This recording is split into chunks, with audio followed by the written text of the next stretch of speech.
Okay, here we go. So I am going to try to use Zoom to walk through the expedition recording for the Fastnet race.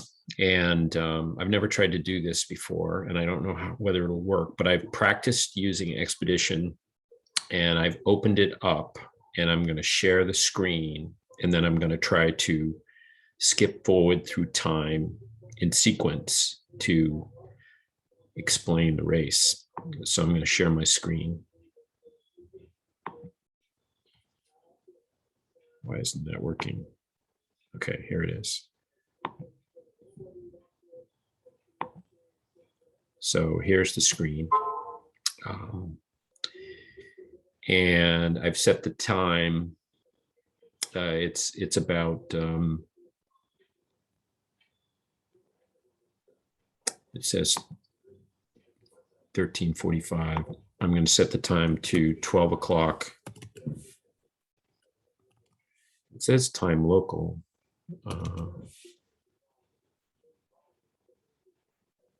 Let's look at that. Okay, that didn't work. 12:42.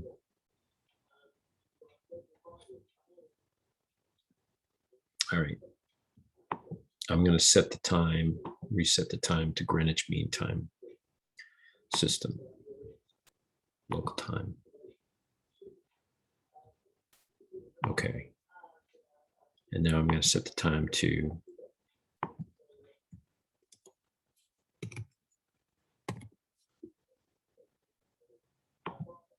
okay, there it is. Okay, there's the boat. And it shows 12:45. So it's actually, the boat has already started. It's headed out the Solent. Oops. Why did it do that?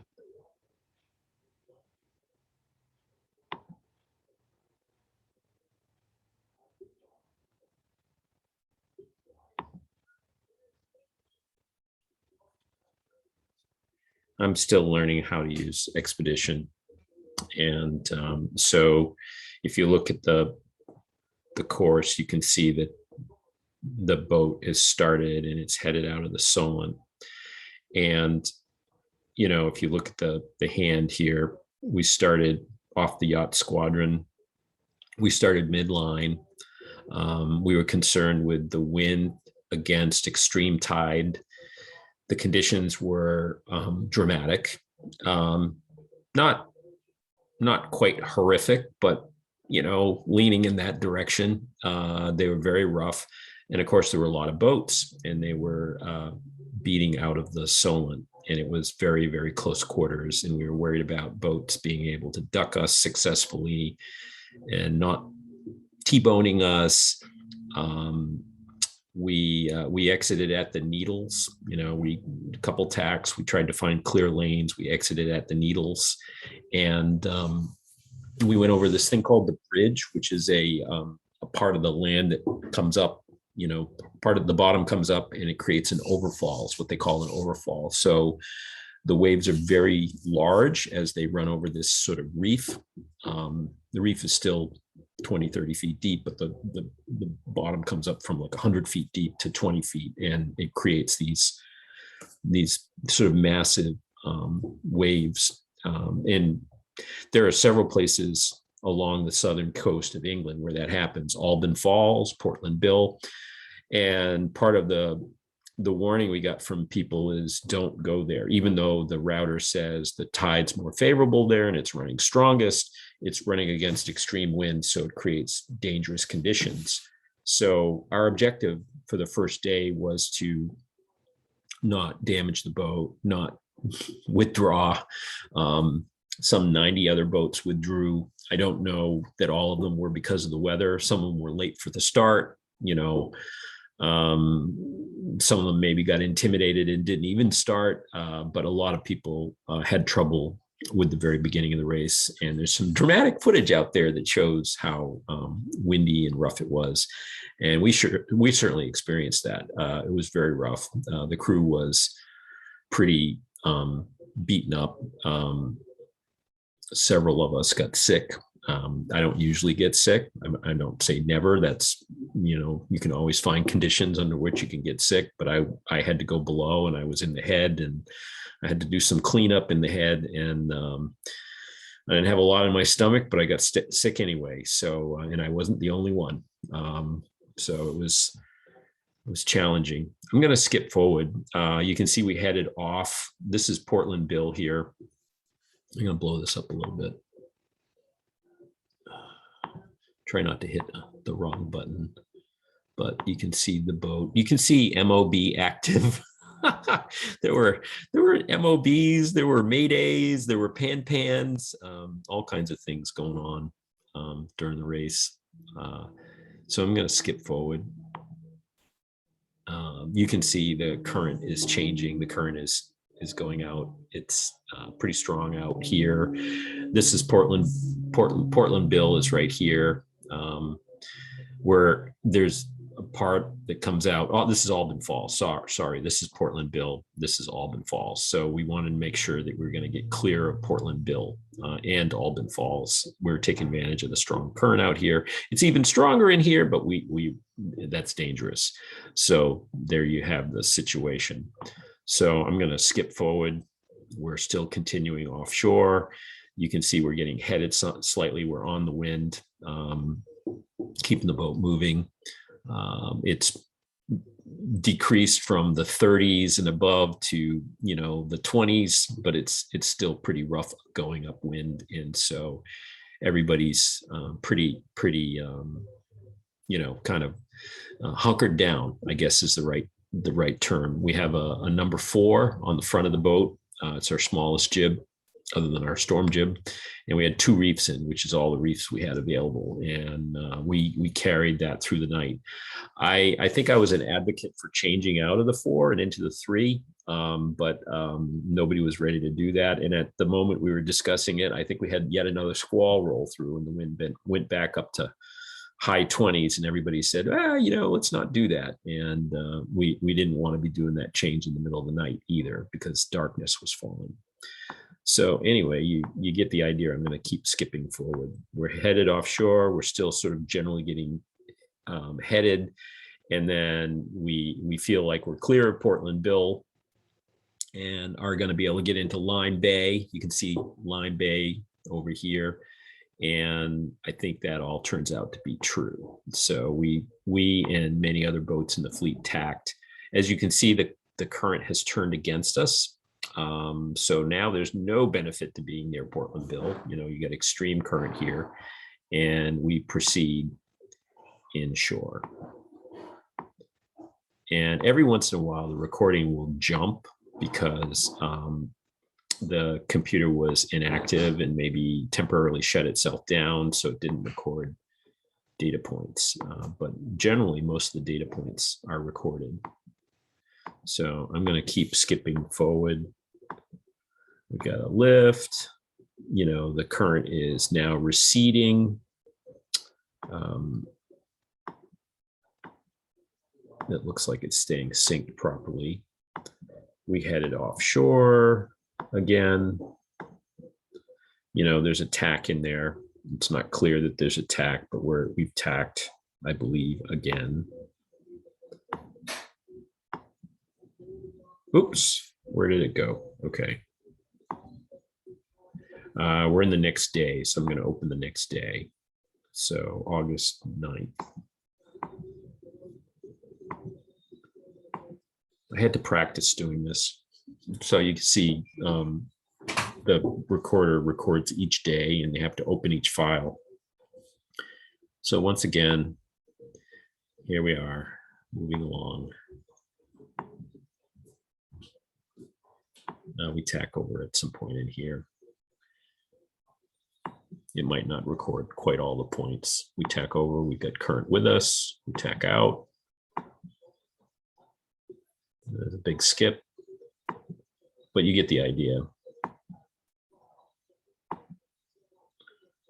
Now we tack back in at some point here. We've got to.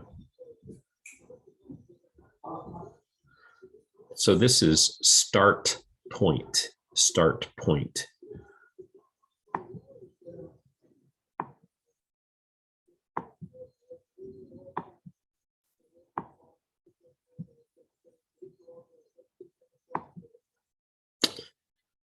I think we checked where we were at this point, and we were in like 15th place. We were kind of like top half, but still kind of top half middle. There were 52 boats in our division. Some of them had already dropped out at this point. I don't know. We're probably down to 40 boats in our division. But 15th was certainly respectable given the survival-like conditions. And we were more about, preserving the boat and making sure everybody stayed uninjured and healthy. But you can see we tacked into, I'm going to try to go faster. We tacked in to shelter from the current. We were trying to time our tacks. I was running the router. I was rerunning Expedition, and it was suggesting what we should do. I was running it at 80% of polar for most of this time because we were upwind, and the boat didn't perform upwind as well as the polar and Expedition. Later, it performed just like the polar, but for upwind, it had the shallower keel on it. We had a non-racing sail on the front of the boat. We did change it out. By this point, we had changed out to the 3. And,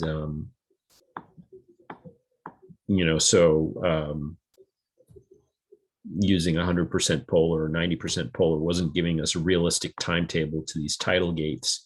So I changed the polar. The other thing we noticed is that the Tide Tech tides were off by like a half an hour. They were late. The half an hour to maybe even an hour, 45 minutes maybe. They were always late. So it was interesting. We paid a lot of money for the Tide Tech tides. They're supposed to be very detailed, but I talked to people before and after the race, and I was not the only one that thought the tides were, somewhat wrong. At the detail level, they seemed to do what Tide Tech described, but their timing was wrong.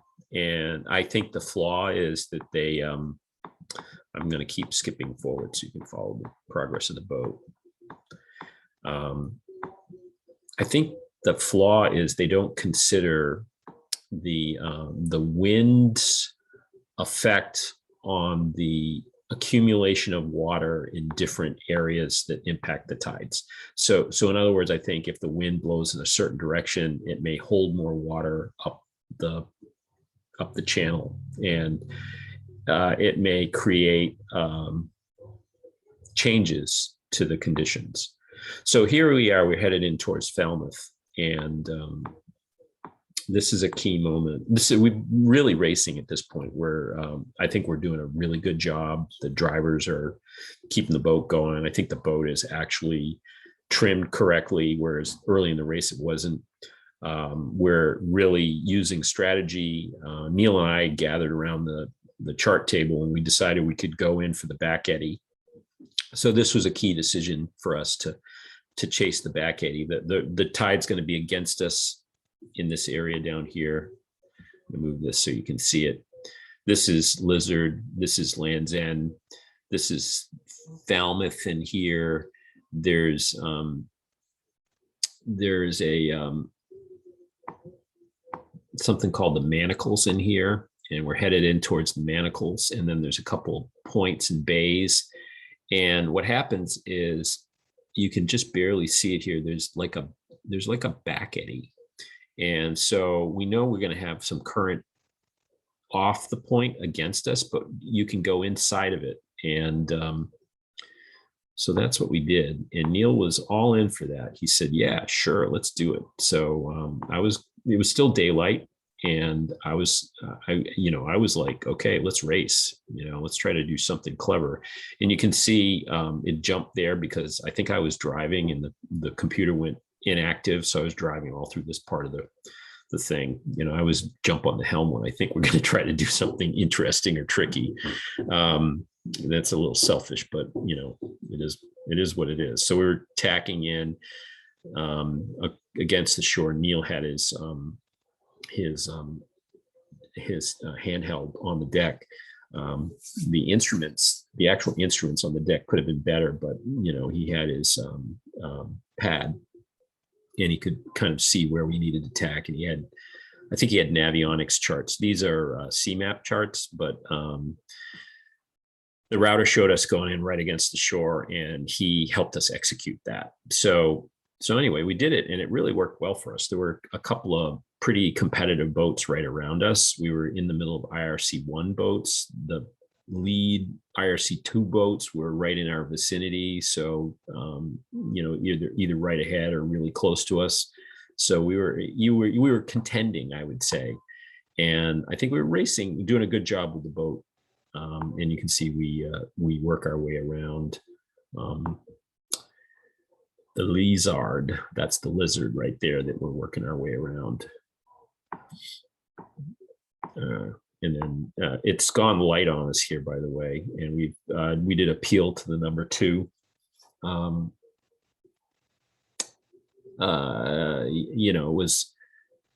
It was light, weird conditions. This was the end of my driving stint. We got the number 2 up and we stabilized, and I can't remember who I gave the helm to, but other people took the helm. It was late in the day and darkness was starting to fall. I think I went down and I did that thing called sleeping for a while, but I knew that we were going to cross this Mounts Bay here over to Land's End. And I had once again run the routing and told everybody what I wanted. And, I wanted us to kind of foot and move the boat. The tide was now kind of turning with us as we went across the bay. So our timing for this rounding was actually pretty good. This is the best tidal gate that we hit pretty much during the race. And you can see what we do is we go in near Land's End. There's a mark of the course here. So we actually have to tack out to get around that mark of the course because you can't go inside of it, which we did. We went within hailing distance of the buoy, so we kept it close to that mark. And then I'm going to just show you what's going on here. So we got a new problem here. We got to decide whether we're going to go on the south side of this TSS. This is called a traffic separation scheme. So we're either going to go south of that or north of that. And we did have a discussion about it because a bunch of boats were going north of it, including the infamous Scarlet Oyster, who we had our eye on because they're one of the hot boats and have won this division many times in the past. And we were kind of within striking distance, and they were just ahead of us, and they were going this way up north. And the router said, don't go that way. The router said, go down here south of the TSS and then cross up here north of the Scilly Isles. So that's what we did. But we did have a little, robust discussion, I guess would be the words. And everybody said, yeah, you're the navigator. So if it works, if it doesn't work, it's your fault. If it works, maybe we'll give you credit for it. But so anyway, it was all good. My job was to decide to do the right thing here. So you can see the currents shifting behind us at this point. So we had current up here, and then we caught current here. And, I just pointed out to everybody, it depends on when you get here, what you want to do. And when we got there, it made sense to go this way. So that's what we did. So let me get this thing to jump forward. Looks like it's going to end, and I have to open up the next file, which I'm going to do. So I'm going to open up the 10th. Open. There we go. There we're in the 10th. And so I'm going to keep jumping us forward. It's dark. It's the middle of the night. The new day is, this is like early morning hours.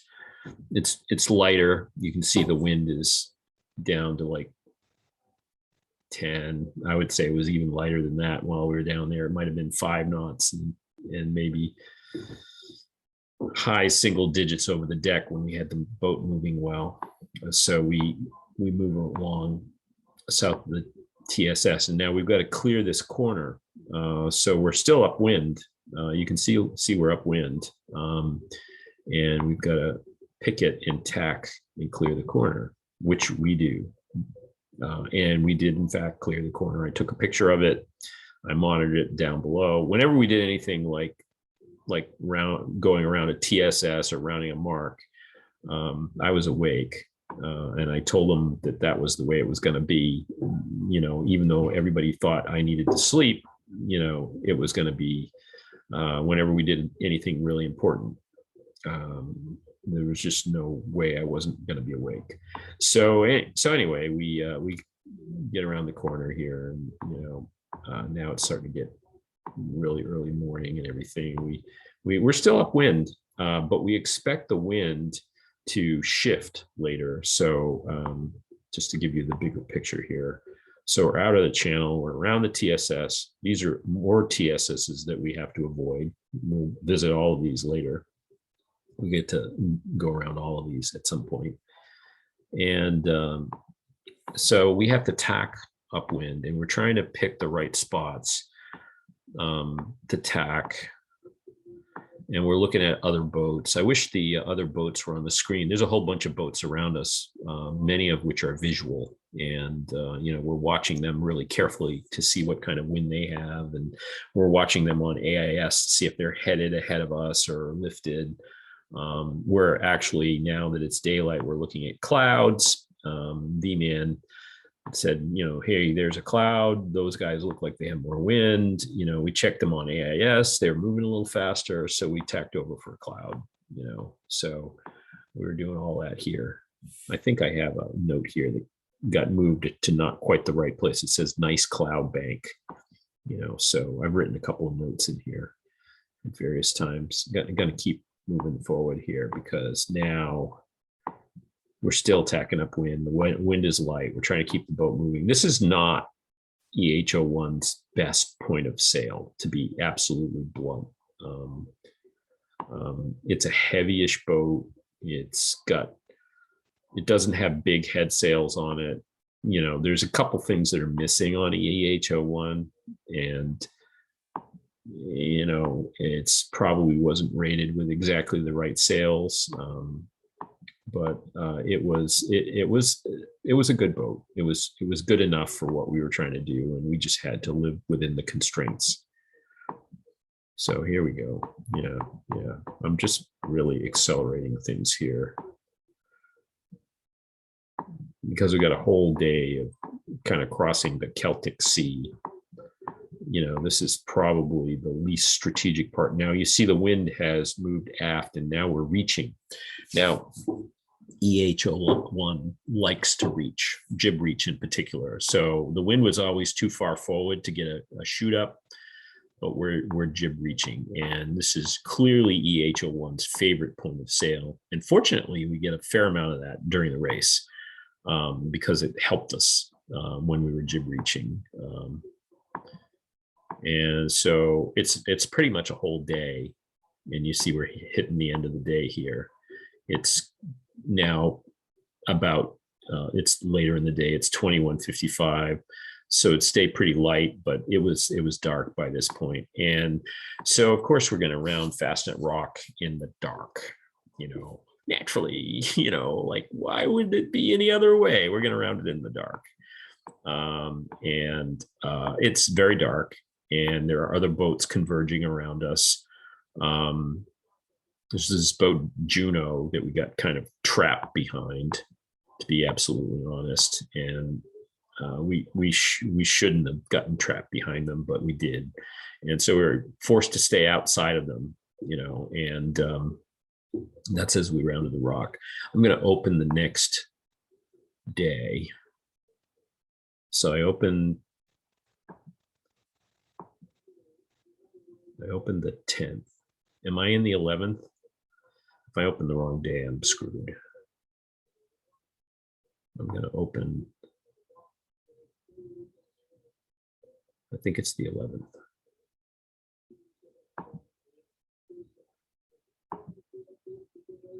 Yes, I got the right day. Because the track, I can't erase the track. So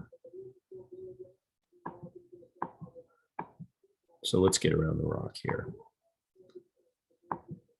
Yeah. We did not cross the TSS. Once again, I recorded it on the chart plotter. We had boats inside of us. It looks like we crossed the TSS there. We're right at the corner, but we don't. And then, as I said, there was this boat Juno that was alongside of us, and they kind of forced us wide of the rock, but it doesn't look much that way here. And then we're on the wind again. So you see we're on the wind, and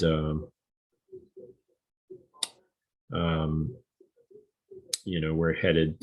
There's not a lot of current and tide mostly around here. There's some as we got up near the rock, but we tack.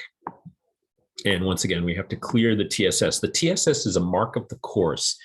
So interesting thing we heard is somebody sent us a text and said, don't do what Rambler did. Apparently Rambler went back the other way around and disqualified themselves. So it just shows you that even the highly paid professional crew can make really, really big mistakes. And you should always, it's surprising to have a boat like Rambler get that wrong. So anyway, so we tack, we round the TSS. Now we're off and we're jib reaching. So we do not have a spinnaker up at this point. We are jib reaching for a lot of this time. Whoops, there we are. Okay. And you can see we head off this way. And we got some weather rolling in behind us, some shifts. And so we're trying to anticipate those. We were trying to figure out which side of the Scilly Isles we were going to go. So if you blow out here, you can see we're headed back across the Celtic Sea.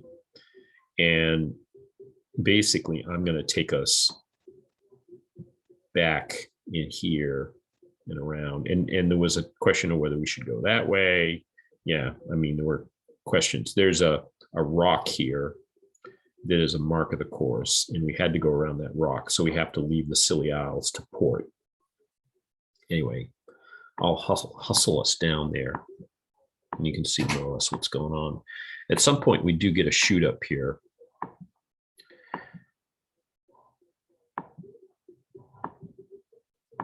So we had, where did we have up? I think we had the A2 up, and then we changed to the S4. So the A2 was asymmetric, and that worked for a while. And then the wind came more behind us. And this is another case where we didn't have the spinnaker we needed. We needed an S2, not an S4, but the boat didn't carry an S2.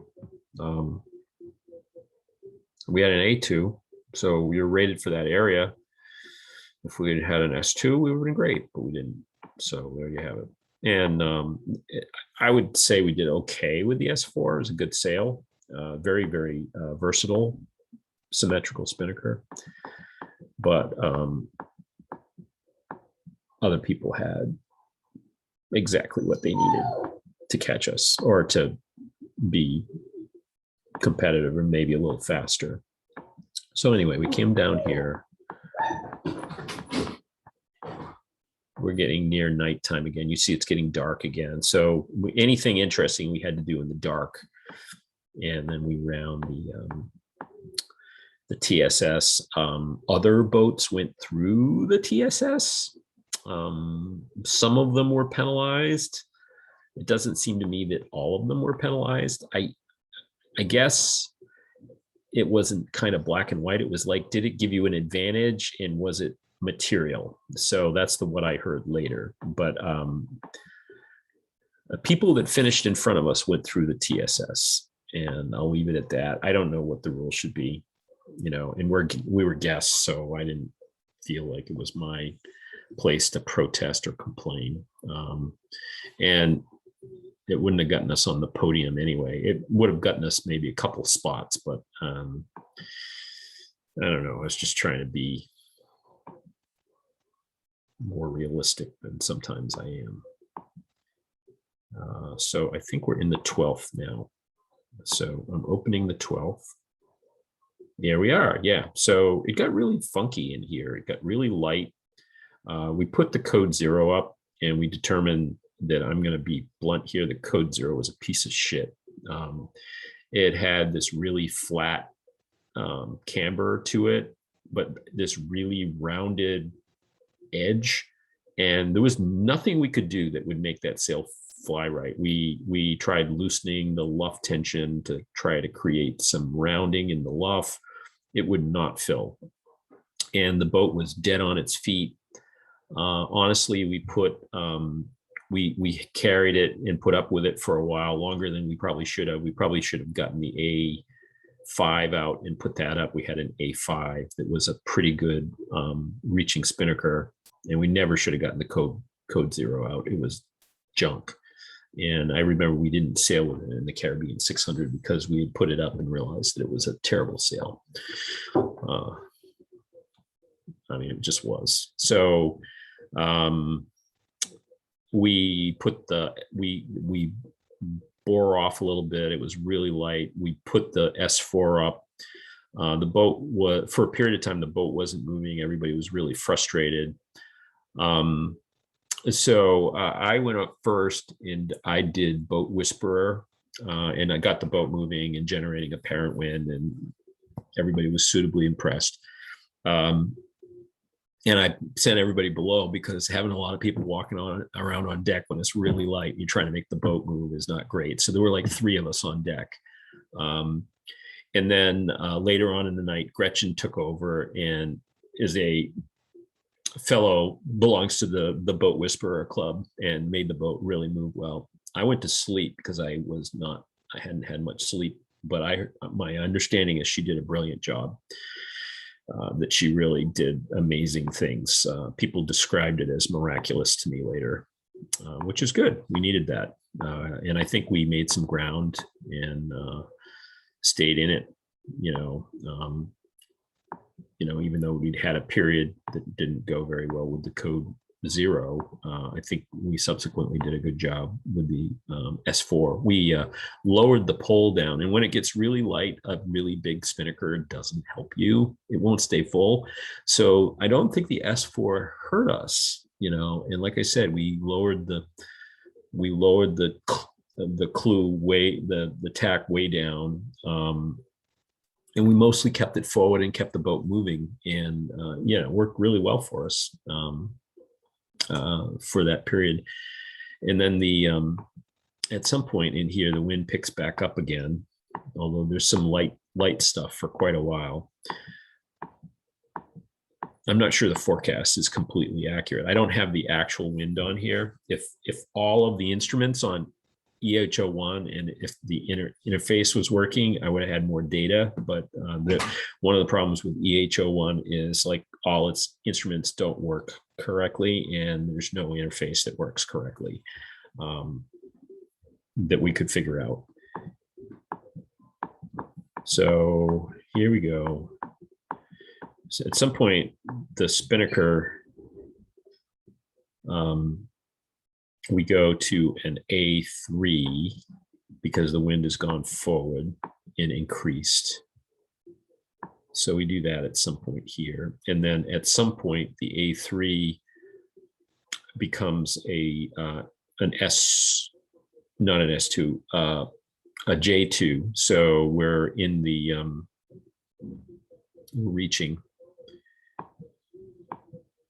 pretty, and once again, the jib reaching was good time for the boat. So we cross, you can see we're crossing down towards Guernsey.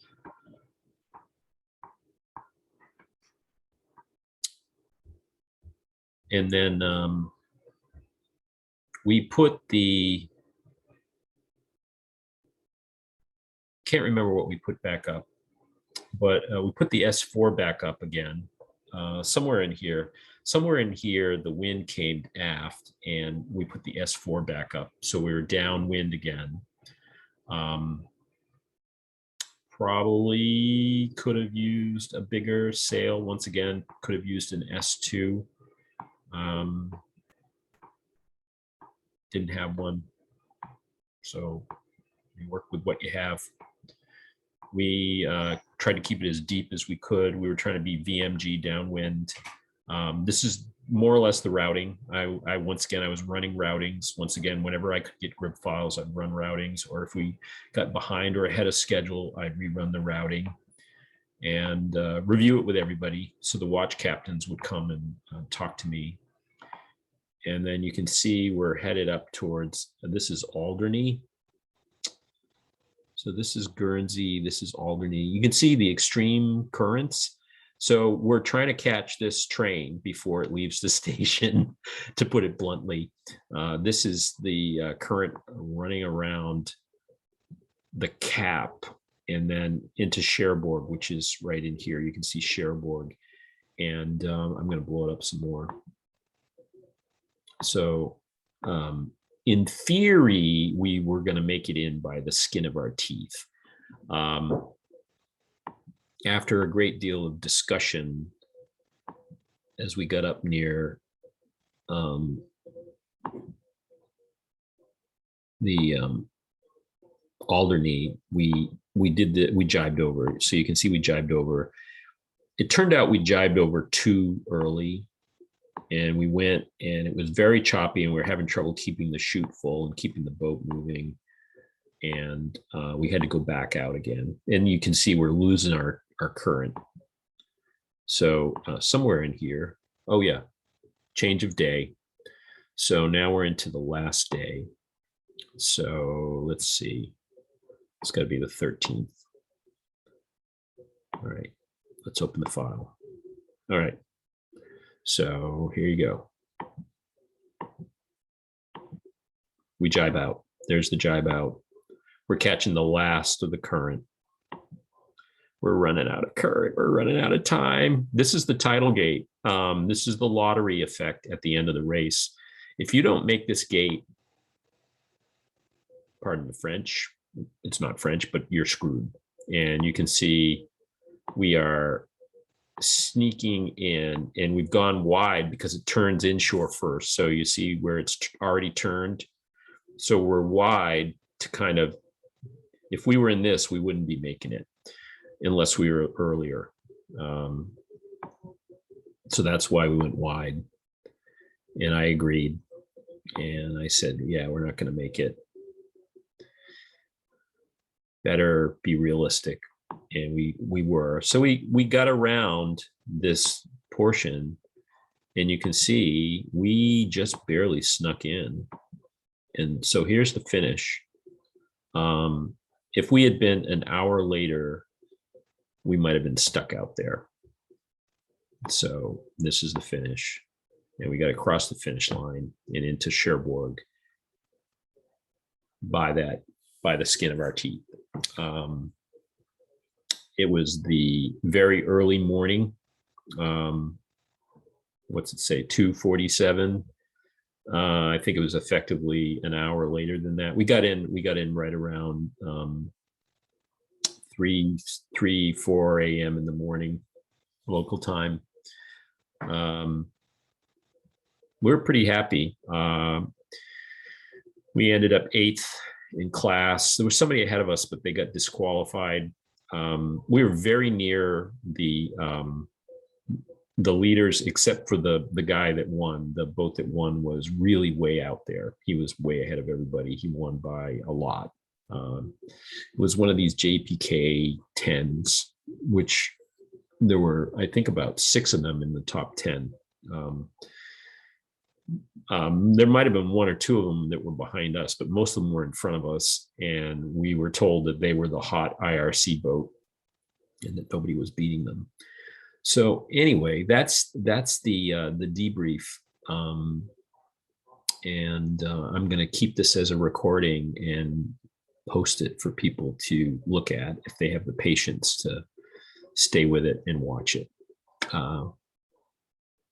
That's good. I'm going to stop share and say, okay, that's it. And I'm going to end the session.